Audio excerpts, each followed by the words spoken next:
Fala galera, professor Fredão, aqui do Mente Matemática. No vídeo de hoje a gente vai falar a respeito dos microdados do Enem 2019.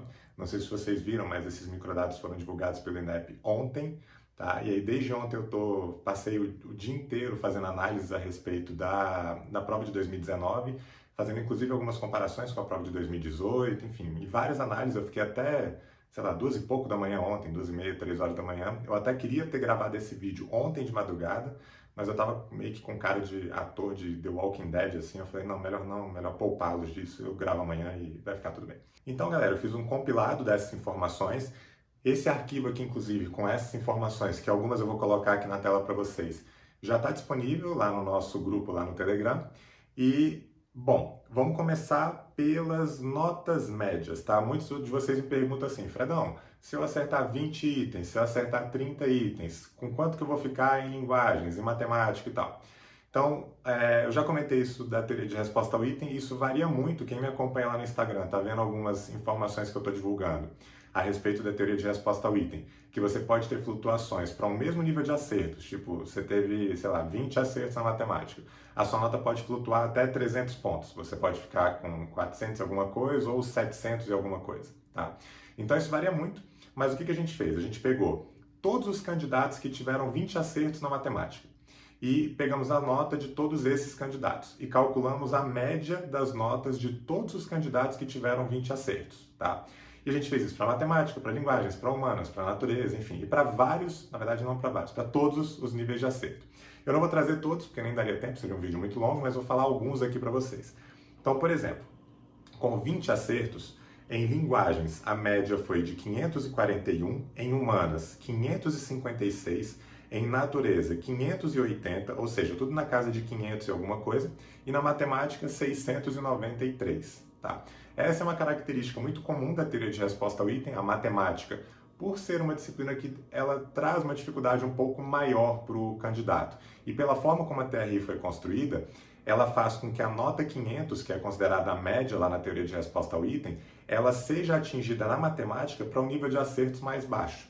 E aí, com isso, faz com que, acertando a mesma quantidade de itens na matemática, na linguagem, etc., você acabe tendo uma nota muito maior na matemática. E isso se reflete para qualquer nível de acerto que você for comparar. Por exemplo, para 30 acertos, você tem em linguagens uma média de 604, em humanas 636, em natureza 680, em matemática 796, tá? Quase 800 pontos. 35 acertos, linguagens, a média foi 640, humanas 681, natureza 725, matemática 852, tá? E aí eu posso também fazer a pergunta contrária. Fredão, quanto que eu preciso para poder tirar 600 em matemática, 600 em linguagem, 600 em natureza? Então, trazendo essa informação agora, aí o que acontece? Pensa o seguinte, como a TRI ela varia muito as notas, então pode ser que você tenha um candidato com 20 acertos na matemática que tenha tirado 400 e pouco, mas também teve algum candidato com 20 acertos que tirou tipo 700. Então, o que eu vou trazer aqui para vocês é qual é o mínimo de acertos que o candidato tem que ter para atingir aquela nota. Ou seja, se você for muito bom na análise dos itens e você conseguir identificar quais são os itens fáceis da prova e responder os itens fáceis, então você já vai conseguir, com um número muito menor de acertos, atingir uma nota muito maior. Então, qual é o mínimo de acertos que eu tenho que ter para tirar, por exemplo, 600 pontos? Então, em linguagens, o mínimo que você tinha que acertar no ano passado para tirar 600 foi de 25 itens. Em humanas, cai para 21, ou seja, com 21 itens em humanas você já tiraria 600. Em natureza, cai para 16. Em matemática, cai para 8, ou seja, com 8 itens você já tiraria, já era possível, né? Se você acertasse os 8 itens considerados fáceis pela teoria de resposta ao item, você já conseguiria tirar 600 pontos, beleza? E 700? Linguagens, precisaria acertar 38 itens, humanas, pelo menos 34, natureza, pelo menos 27 e matemática, pelo menos 16. Para tirar 800, linguagem, você tinha que quase fechar a prova, tinha que tirar pelo menos 44. Humanas, também quase fechar a prova, tinha que tirar pelo menos 42. Natureza, para conseguir 800 pontos, pelo menos 38 acertos. E na matemática bastavam 27 pontos. E para 900 eu nem preciso falar. Linguagens não tinha como, humanas não tinha como, natureza não tinha como e matemática pelo menos 36 itens. Então, especialmente se você vai fazer algum vestibular, por exemplo, a UFMG. A UFMG é média aritmética. Então, todos os componentes vão ter o mesmo peso. A matemática é peso 1, natureza peso 1, redação peso 1, é tudo peso 1.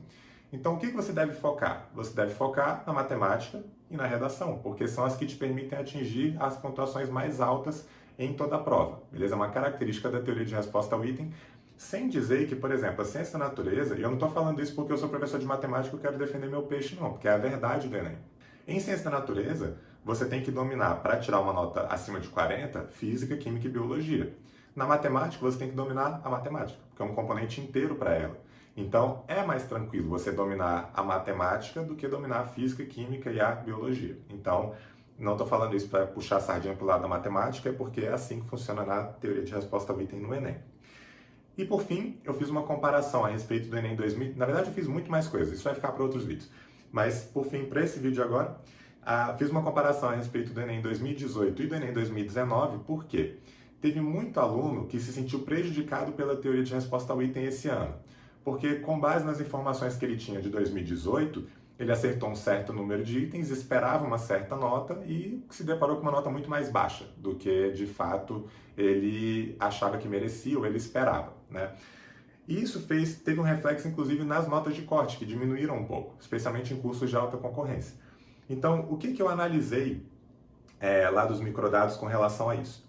Eu peguei, por exemplo, todos os candidatos que tiveram 25 acertos em 2018 e 2019 em cada um dos componentes. E eu analisei qual foi a média das notas desses candidatos. E eu vi se teve uma queda ou não. Já adiantando, caiu e muito, tá? Em todos os componentes. Não foi só em humanas e linguagens, natureza também, matemática também. Então, para 25 acertos, em média, a galera que fez a prova em 2018 tinha tido nota 605. Em 2019, isso caiu para 573, ou seja, 32 pontos a menos em média para os mesmos 25 acertos. Em humanas, caiu de 653 em 2018 para 597, quase 60 pontos a menos. Em natureza, caiu de 661 para 631, 30 pontos. E matemática caiu de 759 para 746, ou seja, 13 pontos a menos, beleza? E eu fiz a mesma análise para 35 acertos, não vou falar, mas vou deixar aqui na tela para vocês darem uma olhada e analisarem por conta própria, mas vocês vão ver que para 35 acertos, que em tese você já acertou muito, então a TRI não deveria desviar tanto, ainda assim teve grandes desvios nessas médias das notas, e eu estou falando tudo isso, tá, relativo apenas à primeira aplicação, tá? Não são os dados de todo o Enem 2019 contando o Enem PPL, é só a primeira aplicação, porque é o grosso do Enem, né? O que a maioria faz, então a gente extraiu quando a gente extraiu os dados lá nos microdados, a gente fez questão de extrair apenas os da primeira aplicação de 2018 e 2019. Bom, outra pergunta que me fazem é quais são as questões mais difíceis, ou quais foram as questões mais difíceis lá na prova do Enem 2019? Tem muitos professores que fazem uma análise que ela é mais subjetiva, né? Eu também fiz essa análise, assim que eu saio da prova eu já tenho a minha análise mais ou menos pronta. Eu achei a do pistão muito difícil, eu achei a do entre muito difícil, eu achei a da catraca, da bicicleta confusa, eu achei as de combinatória muito difíceis e, enfim, a gente acaba classificando pela nossa percepção na hora da prova. Mas você também tem como analisar isso pela teoria de resposta ao item, tá? E aí sobre isso a gente fala no próximo vídeo aqui do canal, beleza? Espero que vocês tenham gostado, se você gostou, peço que curtam, que compartilhem esse vídeo. Qualquer compartilhamento que vocês façam, enfim, curtidas, comentários, isso ajuda muito aqui no crescimento do canal. Então, um abraço e bons estudos para vocês.